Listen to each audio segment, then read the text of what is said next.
저는 아침 6시 40분에 집에서 나왔습니다. 집에서 나와서 교회에 오면서 금성산 아래를 지나서 왔습니다. 금성산 입구에 가면 저수지가 있지 않습니까? 그곳에 너무나 아름다운 벚꽃이 활짝 펴 있었습니다. 차를 몰고 경원리 저수지 끝까지 갔습니다. 양쪽 도로에 벚꽃이 활짝 피어서 터널을 이루고 있었습니다. 또 올해는 자세히 보니까 등을 LED 등으로 아주 멋지게 다 장치를 해놨습니다. 아마 밤에 가서 보시면 너무나 아름답지 않을까 그런 생각이 듭니다. 3월만 하더라도 날씨가 추워서 벚꽃이 필까 그런 생각을 했습니다. 그런데 4월이 되니까 어김없이 벚꽃이 활짝 피었습니다. 또 개나리도 활짝 피었고 그리고 철쭉도 꽃망울을 이렇게 드러내고 있습니다. 따뜻한 날씨에 식물들은 반응을 잘합니다. 따뜻하니까 내가 꽃을 피워야 되겠다. 또 잎사귀를 내야 되겠다. 지금 이 새 잎사귀가 이렇게 나오기 시작했습니다. 연두색 정말 아주 예쁘고 귀여운 새싹이 나오는 것을 볼 때 마음이 그렇게 좋을 수가 없습니다. 이렇게 식물은 따뜻한 날씨에 반응하는데 사람들도 이렇게 아름다운 꽃을 보면 반응을 하죠. 와, 아름답다. 멋지다. 나주가 점점 벚꽃으로 울창해지고 있습니다. 우리가 영암까지 가지 않아도 벚꽃 구경을 할 수 있을 것 같아요. 그 정도로 나주가 점점 아름다워지고 있고 금성산이 벚꽃으로 매우 활짝 피어 있습니다. 우리가 살아가면서 반응을 보인다는 것은 참 자연스럽고 당연한 것이라고 할 수가 있겠죠. 4월이 되면 식물이 반응을 하듯이 사람은 서로에게 반응을 하는 존재입니다. 우리가 갓난아이를 이렇게 낳았을 때 이 갓난아이가 엄마 아빠에게 반응을 보일 때 엄마 아빠는 너무나 좋아합니다. 이 갓난아이가 엄마와 아빠를 보면서 미소를 짓습니다. 활짝 웃습니다. 그때 얼마나 행복합니까? 조금 더 지나서 엄마 이 한마디만 해도 엄마는 이 아이를 위해서 목숨까지 바칠 수 있겠다 이런 마음이 듭니다. 반응을 보인다는 것은 인간관계에 있어서 또 우리의 삶에 있어서 매우 중요하고 또 우리가 살아있음을 느끼게 해준다고 하겠습니다. 하나님께서 우리를 부르셨습니다. 왜 우리를 부르셨느냐? 우리가 하나님께 반응하는 존재가 되기를 바라셔서 우리를 부르신 줄 믿으시기를 바랍니다. 하나님은 우리가 애매한 반응을 보이는 것을 좋아하지 않습니다. 하나님은 우리가 확실한 반응을 보이는 것을 좋아합니다. 예배는 무엇입니까? 하나님께 반응하는 것입니다. 찬양한다는 것은 우리가 하나님께 확실한 반응을 보이는 매우 중요한 수단이라고 하겠습니다. 저는 여러분들이 하나님께 애매한 반응이 아니라 확실한 반응을 할 수 있기를 바랍니다.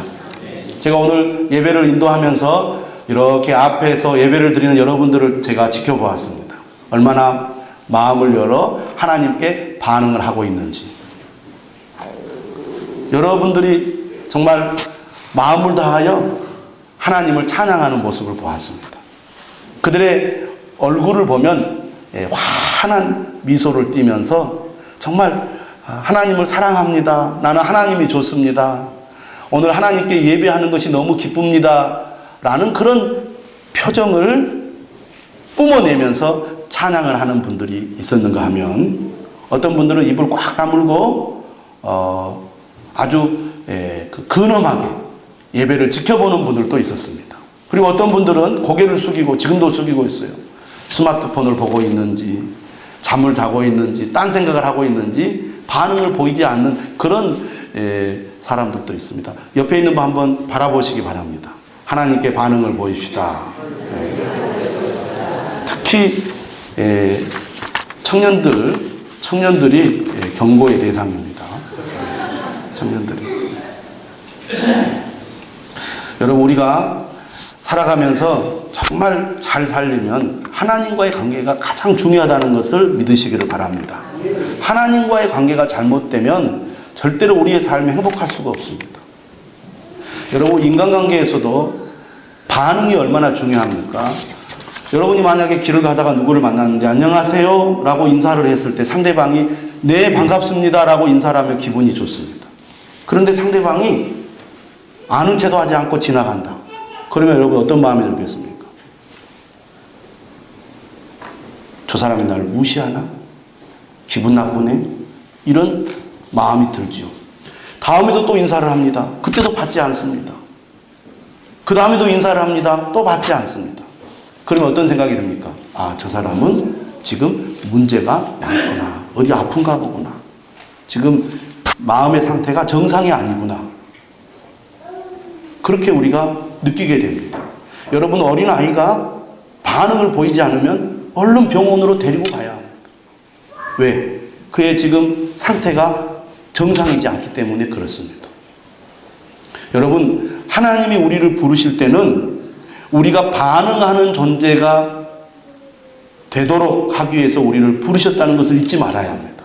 근데 어떤 사람들은 하나님이 부르시는데도 반응을 보이지 않는 사람들이 있습니다. 애매한 태도를 취하는 사람들이 있습니다. 여러분, 예배를 통해서 우리가 하나님께 반응을 보이면 하나님은 우리에게 더 큰 반응을 보일 줄 믿으시기를 바랍니다. 어떤 사람들이 이렇게 말합니다. 예배를 드리러 나와도 은혜가 되지 않습니다. 힘이 나지 않습니다. 마음이 행복하지 않습니다. 저는 먼저 여러분, 그런 분들에게 묻고 싶습니다. 하나님의 부르심에 어떻게 반응하셨느냐? 우리가 정말 간절한 마음으로 찬양하고 뜨겁게 기도하고 힘을 다해 찬양하면 하나님이 우리에게 반응을 보이십니다. 할렐루야. 저는 여러분들이 정말 하나님 앞에 힘을 다하여 찬양할 수 있기를 바랍니다. 뜨거운 반응을 보여주시기를 바랍니다. 그러면 하나님이 더 큰 반응을 보여주실 거예요. 오늘 말씀은 우리가 하나님께 반응을 잘해야 한다고 강조하고 있는 말씀입니다. 찬양하라는 것입니다. 어떻게 찬양하라고 말합니까? 힘을 다하여 찬양하라고 말합니다. 큰 소리로 찬양하라고 말합니다. 다른 사람의 귀에 들리도록 찬양을 하라고 말합니다. 하나님의 부르심에 애매한 반응 보이지 말고 확실한 반응을 보여라. 그것이 너희가 살 길이다. 그것이 마땅히 우리가 하나님 앞에 할 일이다. 그런 얘기입니다. 여러분, 조금 전에 여러분의 찬양이 조금 아쉬웠다면 여러분 설교를 듣고 나서 찬양을 할 때는 정말 큰 소리로 찬양할 수 있기를 바랍니다. 힘을 다하여 찬양하시기를 바랍니다. 어떤 분들이 이렇게 말해요. 찬양할 일이 있어야 찬양하죠. 내 삶이 힘들고 고통스럽고 살맛도 안 나는데 어떻게 찬양할 수 있습니까? 그런데 오늘 이 말씀을 보면요. 꼭 우리가 신이 나고 무슨 일이 잘 되고 기분이 좋을 때만 하나님을 찬양하는 것이 아니라 어떤 형편에서도 하나님을 찬양하는 것이 우리가 마땅히 해야 할 바를 해야 할 것이라는 것을 알 수가 있습니다. 오늘 우리가 읽은 이 시편 66편은 크게 세 단락으로 구분해 볼 수가 있습니다. 1절부터 7절까지가 첫 번째 단락이고 8절부터 12절까지가 두 번째, 그리고 13절부터 20절까지가 세 번째 단락입니다. 구조는 이렇게 되어 있습니다. 앞부분은 찬양하라고 말합니다. 찬양해야 한다.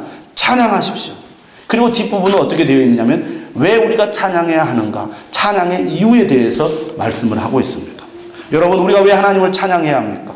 왜 우리가 하나님을 찬송해야 합니까? 왜 우리가 하나님을 송축해야 합니까? 따라서 합시다. 하나님은 위대하고 놀라우신 분이기 때문입니다. 여러분, 하나님이 우리 정도의 능력과 수준만 가지고 계시다면 우리가 하나님을 찬양할 이유가 없습니다. 하나님을 믿어야 할 이유도 없죠. 하나님은 우리의 능력, 우리의 생각, 우리의 모든 것을 뛰어넘는 위대한 분이심을 믿으시기를 바랍니다. 왜 우리가 하나님을 찬양해야 합니까? 첫 번째는 5절에서 7절의 말씀입니다. 5절에서 7절 말씀 한번 보시기 바랍니다. 와서 하나님께서 행하신 것을 보라. 사람의 아들들에게 행하심이 어미하시도다. 하나님이 바다를 변하게 하여 육지가 되게 하셨으므로 무리가 걸어서 강을 건너고 우리가 거기서 주로 말미암아 기뻐하였도다. 이 6절의 말씀은 홍해 사건을 배경으로 하고 있는 말씀입니다. 여러분, 이스라엘 백성들은 애굽에서 종살이를 했습니다. 노예 생활을 했습니다. 약한 자들입니다. 그들을 지배하고 있던 애굽은 강대국이었습니다. 그들은 430년 동안이나 애굽에서 종살이를 했습니다. 애굽의 왕인 바로는 절대로 이 종들을 풀어줄 생각과 마음이 없었습니다. 그러나 하나님께서 모세를 통하여 이스라엘 백성들을 애굽에서 건져주셨습니다. 그러나 그것이 끝이 아니었죠. 그들이 홍해라는 바다 앞에 가로막히게 됩니다. 애굽에서 풀려나왔으니까 이제는 내가 자유하겠거니 생각했지만 더 큰 문제가 그들을 가로막고 있었습니다. 앞에는 홍해가 있습니다. 뒤에는 애굽 군대가 쫓아옵니다. 앞으로 갈 수도 없고 뒤로 물러날 수도 없는 진퇴양난의 위기 속에서 어떻게 이스라엘 백성들이 구원을 받게 됩니까? 하나님께서 홍해 바다를 가르셔서 그들이 홍해를 건너서 광야에 들어갈 수 있게 해주셨고, 그리고 그들을 뒤쫓아오던 애굽의 군대를 홍해 바다에 수장시켜서 이스라엘 백성들을 보호해 주셨습니다. 이 일은 사람의 힘으로 할 수 있는 일이 아닙니다. 오직 하나님만이 할 수 있는 일이에요. 여러분, 우리가 왜 하나님을 믿으면 좋습니까? 우리가 왜 하나님을 믿어야 합니까? 따라서 합시다. 하나님은 불가능을 가능케 하시는 분이다. 하나님은 불가능을 가능케 하시는 분이시기 때문입니다. 오늘 이스라엘 백성들은 한계 상황에 부딪혔습니다. 많은 사람들이 이스라엘 백성들처럼 한계 상황에 부딪힐 때가 있습니다. 이러지도 못하고 저러지도 못합니다. 앞으로 갈 수도 없고 뒤로 갈 수도 없고 옆으로 갈 수도 없습니다. 이렇게 사방에 꽉 막혀 있을 때 사람들이 어떤 마음을 갖게 됩니까? 이제 끝났다. 더 이상 희망이 없다. 나는 이제 죽겠구나. 그런 상황 속에서, 그런 한계 상황 속에서 자포자기하고 좌절하는 사람들이 얼마나 많이 있습니까? 이런 한계 상황 속에서도 하나님은 불가능을 가능하게 하셨어요. 그 위험한 상황에서 건져주시는 하나님이심을 믿으시기를 바랍니다. 왜 우리가 하나님을 찬양해야 합니까? 하나님은 불가능한 상황 속에서도 가능하게 하시는 분이기 때문입니다. 한계 상황 속에서도 그 한계 상황을 뛰어넘어서 우리가 살아갈 수 있도록 도와주시는 분이시기 때문입니다. 하나님이 아니면 할 수 없는 일을 하나님은 하셔서, 야, 하나님이야말로 불가능을 뛰어넘는 분이시구나. 한계 상황을 뛰어넘는 분이시구나. 우리가 할 수 없는 일도 할 수 있게 하시는 분이시구나. 그것을 경험하게 하시는, 체험하게 하시는 분이시기 때문입니다. 두 번째로 우리가 왜 하나님을 찬양해야 합니까? 9절에서 12절 말씀입니다. 9절에서 12절 말씀. 그는 우리 영혼을 살려두시고 우리의 실족함을 허락하지 아니하시는 주시로다. 이 9절의 말씀을 보면요, 지금 위태위태한 상태임을 알 수가 있습니다. 죽을 것 같아요. 가다가는 완전히 망할 것 같습니다. 그런데 하나님이 붙들어 주셔서 넘어지지 않게 하시고 생명을 지금 살려주고 계시는 것입니다. 여러분, 우리가 살다 보면 그런 때가 있습니다. 목사인 저도 그런 위기를 만날 때가 있었습니다. 제가 여러분들에게 말하지 않아서 그렇지, 저도 그만두고 싶다, 포기하고 싶다, 도망가고 싶다, 그런 생각이 들 때가 있었습니다. 저 자신에게 좌절하고, 제가 처한 현실에 좌절하고, 상황에 좌절해서 목회를 그만두고 싶다, 더 이상 설교를 할 수가 없겠다, 이런 마음이 들 때가 많아서 좀 벗어나고 싶다, 좀 떠나고 싶다, 이럴 때가 있었어요. 그런데 이상하게 하나님께서 그런 위기의 상황을 위태위태한 가운데서도 지켜주시고 넘어지지 않게 하시고, 그래서 결국 그 그 위기를 벗어날 수 있도록 해주시더라고요. 지나고 나서야 참 힘든 위기였는데 하나님이 이 위기를 벗어나게 해주셨구나. 저로 하여금 그런 고백을 하게 하셨어요. 여러분들도 그런 힘든 시기를 보내고 계시는 분들도 있고 그런 힘든 시기를 통과하신 분들도 있을 것입니다. 이런 상황 속에서 우리가 하나님을 찬양하는 것이 쉽지 않습니다. 하나님께 가까이 나아가기 쉽지 않습니다. 하나님께 적극적인 반응을 보이기가 쉽지 않다고 말입니다.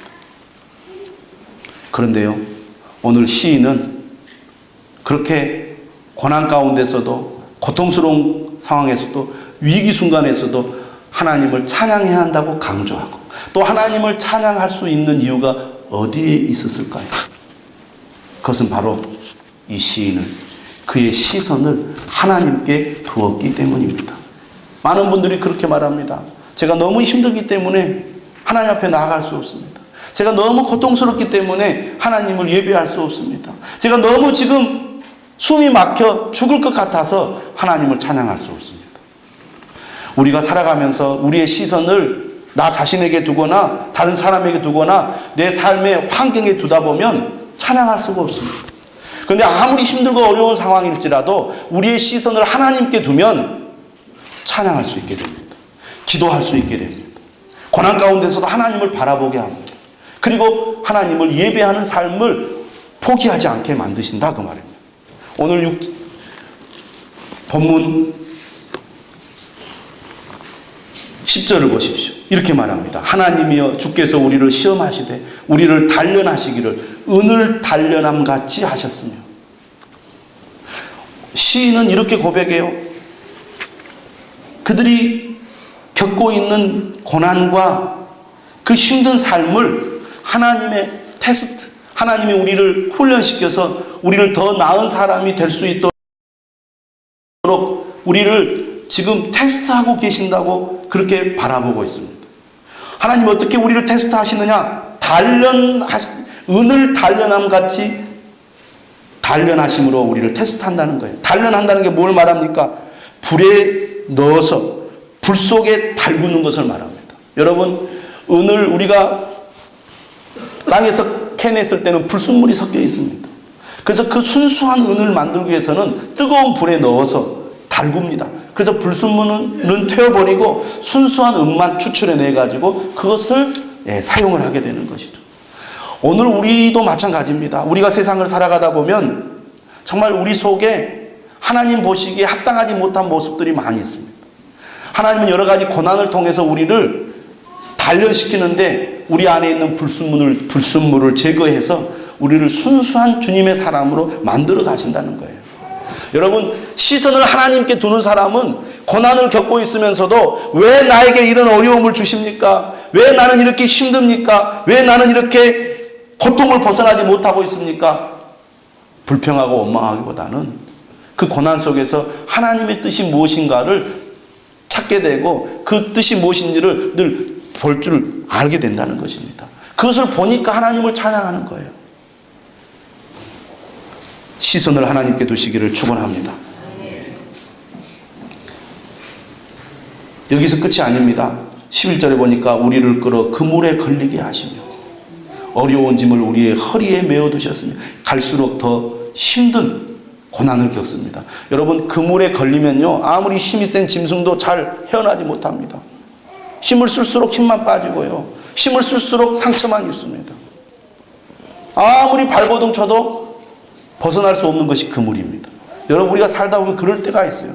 아무리 발버둥 치고 애를 써도 벗어나지 못하는 그런 경험을 할 때가 있다 그 말입니다.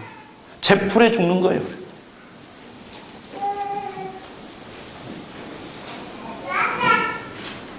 어려운 짐을 우리 허리에 메어 두셨습니다. 여러분, 무거운 짐을 이 등에 지고 걸어가는 것은 얼마나 힘든 일인지 모릅니다. 한 발짝 한 발짝 뛰기가 고통스러워요. 마치 무거운 짐을 등에 지고 앞으로 향해 나가는 그런 고통을 오늘 이 시인과 그리고 이스라엘 백성들이 겪었다고 말입니다. 그것이 전부가 아닙니다. 12절에 보니까 사람들이 우리 머리를 타고 가게 하셨나이다. 머리를 타고 왔다는 것은 적들이 머리를 짓밟았다는 것을 이야기합니다. 온갖 수치와 모욕을 다 당했다는 것이죠. 우리가 불과 물을 통과하였더니 죽음의 위기를 통과했다는 것이죠. 불과 물은 사람의 생명을 앗아가는 것입니다. 그런 위기를 통과했다는 거예요. 그런 가운데서도 하나님의 테스트를 끝까지 잘 감당한 결과 어떻게 되었습니까? 우리를 끌어내사 풍부한 곳에 들이셨나이다. 참고 기다리고 하나님을 의지했더니 결국에는 그것을 벗어나서 풍부한 곳을 갈 수 있게 해주셨다는 것이죠. 여러분, 왜 우리가 하나님을 찬양해야 됩니까? 왜 우리가 하나님을 믿으면 좋습니까? 하나님은 고난 가운데서도 함께 하시고 도와주시기 때문입니다. 우리의 시선을 하나님께 두면 이런 고난 가운데서도 하나님을 찬양할 수 있게 해줍니다. 고난 가운데서도 하나님을 더 찾고 의지하고 기도하게 해줍니다. 그렇기 때문에 우리가 하나님을 찬양해야 한다는 것입니다. 마지막으로 세 번째, 왜 하나님을 찬양해야 합니까? 16절에서 20절에 나와 있습니다. 그 중에 여러분 19절 보십시오. 이렇게 되어 있습니다. 그러나 하나님이 실로 들으셨으며 내 기도 소리에 귀를 기울이셨도다. 17절에 보니까요, 부르짖어 기도했다고 말합니다. 그 기도 가운데 계속 고난을 당했지만 죄악을 품지 않고 하나님의 선하신 뜻을 믿고 기도를 계속했다는 것이죠. 결과 하나님이 그 기도를 들어주셨습니다. 왜 시인은 하나님을 찬양하고 있습니까? 하나님께서 고통 가운데서 하나님을 부르짖어 기도했을 때 그 기도에 응답해 주셨기 때문이라고 고백하고 있습니다. 사랑하는 성도 여러분, 왜 우리가 하나님을 믿으면 좋습니까? 하나님은 우리가 기도할 때 응답해 주시기 때문입니다. 여러분, 우리 힘으로 할 수 없는 일도 하나님은 하실 수 있습니다. 하나님은 어떻게 우리의 삶 가운데 역사하십니까? 우리의 기도를 통해서 역사하신다는 것입니다. 어떤 어려움이 있더라도 포기하지 않고 기도하면 하나님은 우리의 능력, 우리의 한계를 뛰어넘어서 우리가 할 수 없는 것도 하게 하시는 하나님이십니다. 사탄은 우리가 하나님을 가까이 하지 못하도록, 하나님의 은혜를 받지 못하도록 기도를 막습니다. 기도를 방해한다고 말합니다. 우리가 언제 하나님의 살아계심과 하나님의 도우심, 능력을 체험합니까? 정말 하나님 믿는 것이 좋습니다. 정말 하나님은 살아계십니다. 하나님은 나와 함께 하십니다. 그 고백이 언제 나옵니까? 기도하는 때 나오는 것입니다. 기도해야 찬양도 나오는 거예요. 왜 우리가 찬양이 잘 나오지 않습니까? 하나님의 부르심에 왜 반응을 잘 보이지 못합니까? 기도하지 않기 때문입니다. 기도하면요, 고난 가운데서도 하나님을 찬양합니다. 기도하면요, 고난 가운데서도 시선을 하나님께 두게 됩니다. 기도하게 되면 고난 가운데서도 하나님을 예배하는 사람이 되게 한다, 그 말입니다. 왜 우리가 신앙생활 하면서도, 주님을 믿는다고 하면서도 이렇게 무기력합니까? 왜 반응 없는 신앙생활을 합니까? 왜 믿지 않는 사람들과 전혀 다를 바 없이 그렇게 살아가고 있습니까? 우리의 시선을 하나님께 두지 않기 때문입니다. 하나님께 시선을 두는 사람은 기도한다고 말입니다. 어떤 어려움 속에서도 포기하지 않습니다. 끝까지 하나님을 붙잡고 기도합니다. 이건 도저히 안 돼. 불가능한 일이야. 할 수 없는 일이야.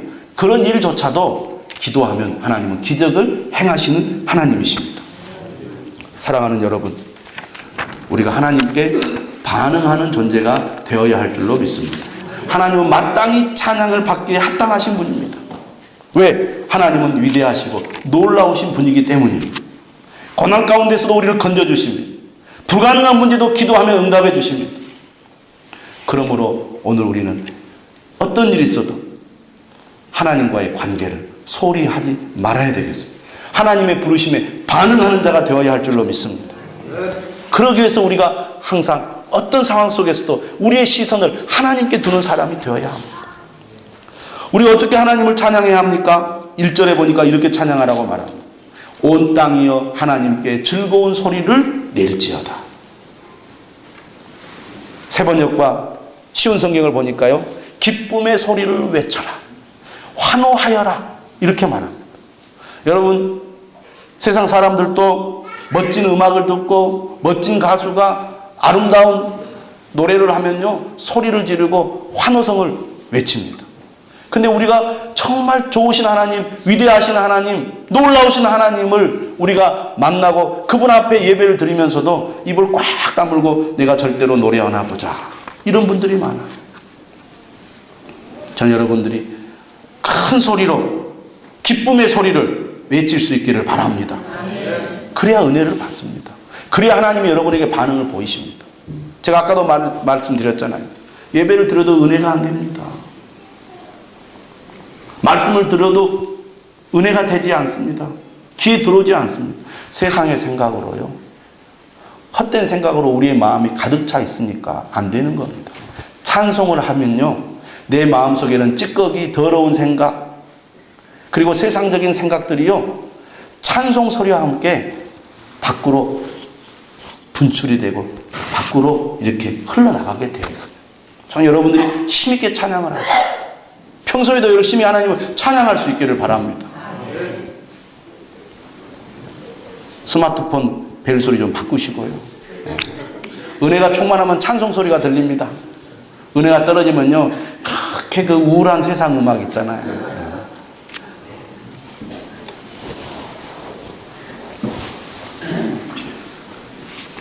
8절을 보십시오. 8절에도 그래요. 만민들아 우리 하나님을 송축하며 그의 찬양 소리를 들리게 할지어다. 자기 귀에도 안 들리게 찬양하는 분들이 있어요. 그런 반응을 보이면 안 됩니다. 예. 여러분 찬송 소리가 크면요, 제 귀에도 여러분 찬송 소리가 들립니다. 그래야 돼요. 어떤 분들은 막 목이 아파서 찬송을 잘 못해요. 목이 셀까봐, 또 뭐 목이 새면 또 건강이 안 좋으니까, 여러 가지 이유로 찬송을 안 하는데요, 여러분 오늘 이 시간 이후로 여러분의 찬송 소리가 달라지기를 바랍니다. 13절에서 15절을 보십시오. 여러분 오늘 본문을 보면요, 1절에서 7절 말씀은 시인이 온 땅을 향하여 하나님께 찬송하라고 말합니다. 온 땅이요. 8절에 보면 만민들아, 모든 백성들아 하나님을 송축하며 그의 찬양 소리를 들리게 할지어다고 말합니다. 그리고 13절에 오면 주어가 바뀝니다. 나로. 8절에서 12절은 우리로, 우리지만 13절부터는 나로 바뀌어요. 시인이 하나님을 찬양하는 거예요. 여러분 하나님을 찬양하십시오. 온 세상 사람들이 하나님을 찬양하십시오. 나는 이렇게 찬양합니다. 이렇게 됩니다. 13절에. 내가 번제물을 가지고 주의 집에 들어가서 나의 서원을 주께 갚으리니 이는 내 입술이 낸 것이요 내 환난 때 내 입이 말한 것이니이다. 이 시인은 고난 가운데서 하나님께 서원을 했어요. 하나님 제 기도에 응답해 주시면 내가 이렇게 하나님 앞에 헌신하겠습니다. 그런데 하나님이 정말 기도에 응답해 주셨잖아요. 그러니까 이 시인은 그가 서원한 것을 하나님 앞에 지키고 있습니다. 여러분 참다운 찬양은 어떤 찬양입니까? 헌신이 있는 찬양이 진짜 찬양이다, 그 말입니다. 그게 13절에서 15절의 말씀입니다. 헌신 있는 찬양이 되시기를 바랍니다. 내가 순양의 향기와 함께 살긴 것으로 주께 번제를 드리며 수소와 염소를 드리리이다. 그렇게 지금 고백을 하고 있습니다. 찬양의 절정은 무엇일까요? 마지막으로 찬양의 절정은요, 증거입니다. 오늘 본문에 보면 두 번 그 표현이 나와요. 첫 번째가 몇 절입니까? 5절입니다. 와서 하나님께서 행하신 것을 보라. 사람의 아들들에게 행하심이 어미하시도다. 진짜 하나님을 찬양하는 사람은 어떤 사람입니까? 다른 사람들에게 하나님을 증거하는 사람이 진짜 하나님을 찬양하는 사람입니다. 또 오늘 본문 16절에 이렇게 말합니다. 하나님을 두려워하는 너희들아 다 와서 들으라. 하나님이 나의 영혼을 위하여 행하신 일을 내가 선포하리이다. 진정으로 하나님께 반응을 보이는 사람은 하나님을 찬양하는 사람입니다. 그렇게 하나님의 은혜, 하나님의 도우심, 하나님의 축복을 경험한 사람은 가만히 있을 수가 없는 거예요. 그래서 하나님을 큰 소리로 찬양합니다. 하나님을 뜨겁게 찬양합니다. 헌신함으로 찬양합니다. 더 나아가 믿지 않는 다른 사람들에게 하나님을 증거함으로 하나님을 찬양하는 것입니다. 사랑하는 여러분, 하나님을 찬양하는 여러분들이 되시기 바랍니다. 그러면 하나님은 더 뜨겁게 여러분들에게 반응해 보이실 것입니다. 하나님을 찬양하는 주님의 자녀가 되시기를 주의 이름으로 축원합니다. 찬송하겠습니다. 진짜 한번 찬양해 보겠습니다.